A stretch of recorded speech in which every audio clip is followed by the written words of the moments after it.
वसुधैव कुटुंबकम दोस्त। आप लोगों को लग रहा होगा कि ये फोटो शायद किसी डीएसएलआर वगैरह से खींचे गए हैं, लेकिन ऐसा नहीं है। सारे फोटोज खींचे गए हैं एक मोबाइल फ़ोन के साथ, एक स्मार्टफोन के साथ। दोस्तों, मेरा नाम है प्रियदर्शन और मैं इंडिया में बहुत सारी जगह घूमा हुआ हूँ और मोस्टली राजस्थान मैंने पूरा कवर किया है। और मैं एक ट्रैवल यूट्यूबर और फोटोग्राफर हूँ और मैं मोस्टली जो भी फोटोज़ वगैरह क्लिक करता हूँ वो फ़ोन से ही क्लिक करता हूँ। तो मेरा जितना भी एक्सपीरियंस अब तक का रहा है इस कोर्स के थ्रू आउट मैं आपको बताने की कोशिश करूँगा।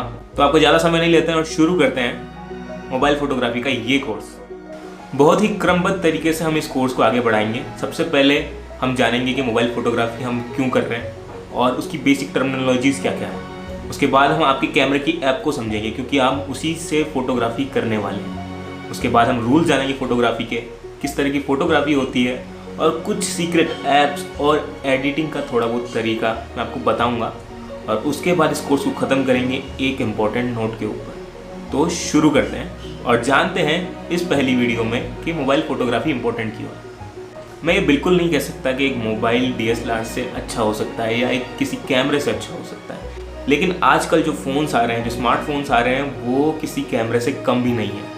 आप एक कैमरे को हर जगह पर लेकर के नहीं जा सकते हैं, लेकिन एक फ़ोन पोर्टेबल होता है, उसकी बैटरी लंबी चलती है, उसके अंदर टच पैनल होता है जिससे आप इजीली अपने फोटोग्राफ क्लिक कर सकते हो, इजीली उसका यूज़र इंटरफेस समझ सकते हो। हाँ, कुछ कमियां होती है जैसे कि सेंसर का लिमिटेशन होता है। छोटा सेंसर होता है लगभग 2.5 mm के आसपास, जबकि डीएसएलआर में 24 mm का क्रॉप सेंसर या फुल जो है 35 mm तक का मिल जाता है आपको। लेंस की लिमिटेशन होती है, आप इसमें ज़्यादा लेंस को लेकर के एक्सपेरिमेंट्स नहीं कर सकते हैं। और अपर्चर फिक्स होता है। अपर्चर एक टर्मिनोलॉजी है, इसके बारे में हम आगे बात करेंगे कि ये क्या होता है, कैसे काम करता है। लेकिन अगर आप इस कोर्स को देख रहे हैं और कुछ बेसिक रूल्स को समझ लें और ये समझ लें कि फोटोग्राफी में सबसे ज़्यादा इंपॉर्टेंट क्या है, तो ज़रूरी नहीं कि आप उसे कैमरे से खींच रहे हैं या फ़ोन से। इस कोर्स के दौरान मैं आपको ये समझाने की कोशिश करूँगा कि कैमरे या फ़ोन से भी ज़्यादा कुछ इंपॉर्टेंट है फोटोग्राफी में, जो फोटोग्राफी को फोटोग्राफी बनाता है। अगर वो कुछ बेसिक चीज़ें आपको पता है तो आप एक फोटोग्राफर बन जाएंगे। और अगर आपने अपने मोबाइल कैमरे को अच्छे से समझ लिया है तो आप उससे कुछ बहुत ही शानदार फोटोज़ निकाल पाएंगे।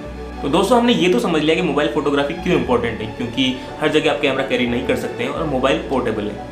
तो अब देखते हैं कुछ बेसिक टर्मिनोलॉजी जो आपको पता होनी चाहिए, जिनमें से पहली 3 हैं जो एक्सपोजर से रिलेटेड हैं: शटर स्पीड, अपर्चर, आईएसओ। और अगली 3 हैं जो एक पिक्चर को डिफाइन करती हैं: हाईलाइट्स, मिड टोन्स और शेडोज।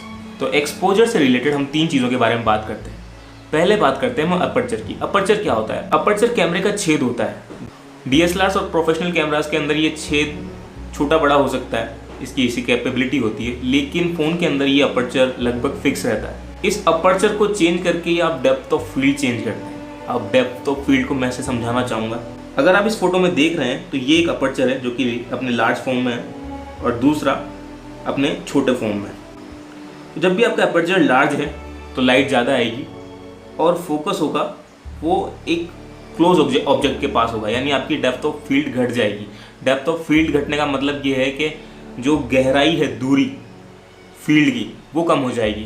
यानी कि आप देख सकते हैं इस फोटो में जो पीछे का फील्ड है वो ब्लर हो गया है जब और सिर्फ लड़की फोकस में है। यानी लार्ज अपर्चर होने पर डेप्थ ऑफ फील्ड शैलो हो जाती है, जबकि छोटा अगर अपर्चर है तो डेप्थ ऑफ फील्ड बढ़ जाती है। जैसा कि आप इसके अंदर देख सकते हैं कि पीछे का जो बैकग्राउंड है वो भी क्लियर दिखाई दे रहा है।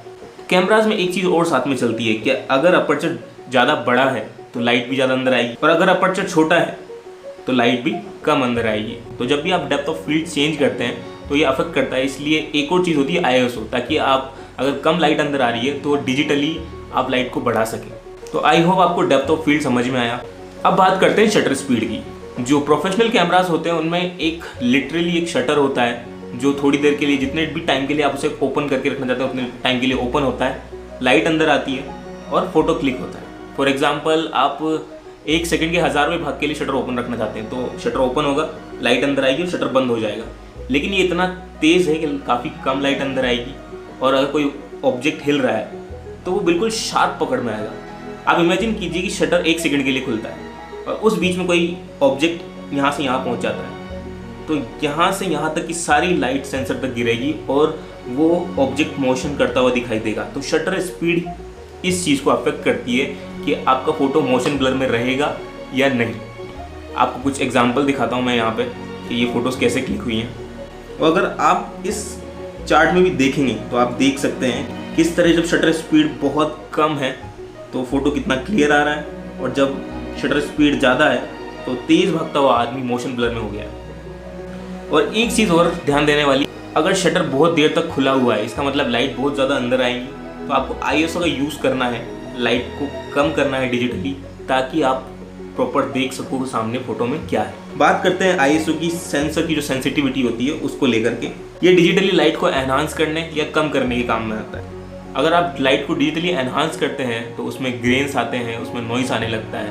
तो कोशिश करें कि आपको इसकी ज़रूरत ना पड़े। आपको बिल्कुल चिंता करने की ज़रूरत नहीं है, हम धीरे धीरे एक एक चीज़ को प्रैक्टिस करके समझेंगे। पर अगर मोबाइल कैमरे की बात करें तो आपको अपर्चर को लेकर दिक्कत में आने की बिल्कुल ज़रूरत नहीं है, क्योंकि अपर्चर फिक्स रहता है। मोबाइल के अंदर एक प्रो मोड होता है और आप आसानी से उसके अंदर डेप्थ ऑफ फील्ड को चेंज कर सकते हो कि आप फोकस कहाँ रखना चाहते हो, क्लोज ऑब्जेक्ट पे या दूर वाले ऑब्जेक्ट पे। उससे आपको, अगर आप क्लोज रखोगे तो आपको पीछे बैकग्राउंड ब्लर मिल जाएगा। तो हमने ये एक्सपोजर चार्ट क्यों समझा, क्योंकि जब भी हम अपर्चर, शटर स्पीड या ISO को चेंज करते हैं तो उससे एक्सपोजर कंट्रोल होता है। फॉर एग्जांपल, अगर हमें छोटा अपर्चर चाहिए तो हमें किसी और तरीके से उसके अंदर लाइट बढ़ानी होगी, तो उसकी शटर स्पीड को हम कम कर दें ताकि छोटे छेद में भी बहुत देर तक लाइट अंदर आए, या फिर उसकी ISO को बढ़ा दें। तो इस तरह हम इस ट्राइंगल का यूज़ करते हैं।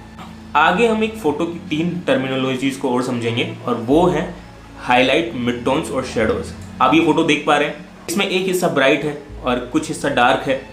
तो डार्क हिस्से को हम शेडोज़ कहते हैं और ब्राइट हिस्से को हाईलाइट, और कुछ हिस्से जहाँ पे डार्क और हाईलाइट का मिक्सचर होता है उसे मिड टोन कहा जाता है। एक फ़ोटो इन्हीं 3 चीज़ों से मिलकर के बनी होती है।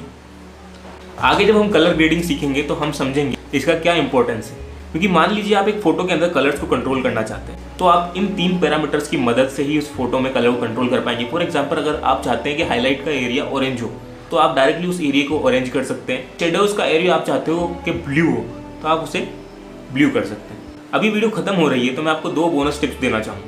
वैसे तो फोटोग्राफी डिपेंड करता है कि आप किस लिए फ़ोटो खींच रहे हो, तो ज़रूरी नहीं है कि दिन में खींच रहे हो या शाम को। आप कैजुअली बहुत अच्छी फ़ोटोज़ खींचना चाहते हो, यानी कि जब सूरज डूब रहा होता है या सुबह हो रही होती है, सनराइज़ हो रहा होता है, उस टाइम पर अगर आप फ़ोटोज़ क्लिक करोगे तो आपके फ़ोटोज़ में कलर्स की बहुत डायनामिक रेंज आएगी, बहुत प्यारी फ़ोटोज़ आप क्लिक कर सकते हो। और दूसरी चीज़, कभी भी आप कोशिश कीजिए कि आप ज़्यादा डार्क फ़ोटो क्लिक ना करें, क्योंकि एडिटिंग के प्रोसेस में जब आप एक डार्क फोटो को लेकर जाएंगे, उसमें लाइटिंग को बढ़ाएंगे तो आपके पास नॉइस आ सकता है। तो आप कोशिश करें कि आप ज़रूरत से थोड़ी सी ज़्यादा लाइट वाली फ़ोटो क्लिक करें, ताकि पोस्ट प्रोसेसिंग में आपको पिक्चर के अंदर नॉइस को ज़्यादा झेलना ना पड़े। आई होप आपको ये वीडियो अच्छी लगी होगी और आपको ये सब चीज़ें समझ में आई होगी। ज़्यादा डरने की आपको ज़रूरत नहीं है। नेक्स्ट वीडियो में हम कैमरा ऐप के बारे में समझेंगे, उसी बीच में हम ये सारी टर्मिनोलॉजीज़ चेक करेंगे कि ये कैसे काम करती हैं।